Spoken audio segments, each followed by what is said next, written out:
C'est un projet de rénovation d'hôtel de luxe. Donc, il s'agit de l'hôtel Mandarin Hyde Park, situé au cœur de Londres. Le challenge de cette opération, c'est que c'est un hôtel qui est en activité pendant les travaux de rénovation.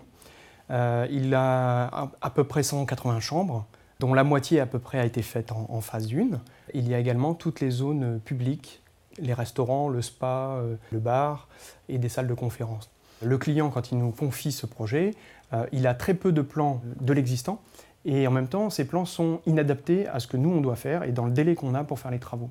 Donc on ressent tout de suite le besoin de développer un outil 3D qui va capturer le bâtiment tel qu'il existe, nous fournir une banque de données précise pour faire nos quantitatifs et prévoir nos travaux, et également nous guider dans la synthèse et tout ce qui va permettre la bonne exécution du chantier dans le temps imparti.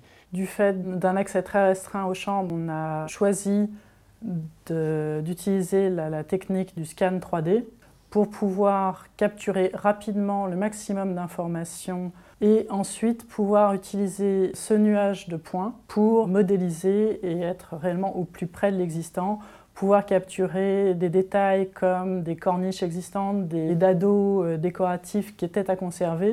On avait besoin d'en connaître la dimension, d'en connaître la position.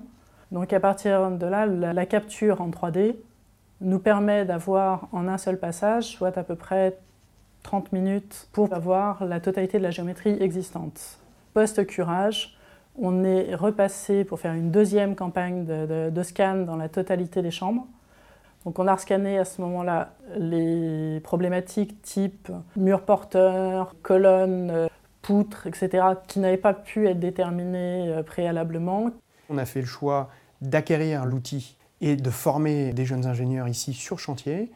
L'avantage, il est grand pour l'entreprise, c'est-à-dire qu'en termes de ressources humaines, on a des gens qui sont formés à utiliser un outil moderne, à traiter un nuage de points, à le rentrer sous Revit, et tout ça, c'est bon pour l'entreprise, ça fait progresser tout le monde.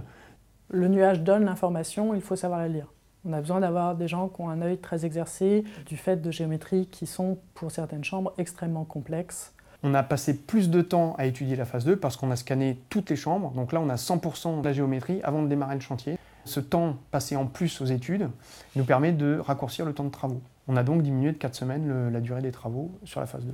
Dans nos différents repérages d'avant-projet, on avait beaucoup de mal à déterminer les hauteurs, les réseaux existants. Et le scan a permis très rapidement de recaler ces plans existants et d'avoir en fait la future enveloppe. On a pu déterminer tous nos passages de technique. Ça nous a permis d'anticiper ça et vraiment d'avoir un résultat meilleur et un suivi de travaux plus tranquille et un suivi de design plus cohérent.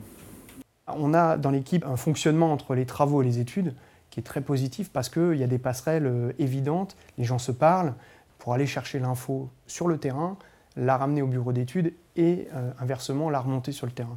Nous, Vinci Construction, on baigne dans le BIM, on le développe, on le travaille, ce qui n'est pas forcément le cas des parties externes comme consultants, architectes, sous-traitants, clients. Le progrès demain, c'est que tout le monde utilise cet outil commun, un outil commun en tout cas, et qu'on puisse tous s'enrichir mutuellement.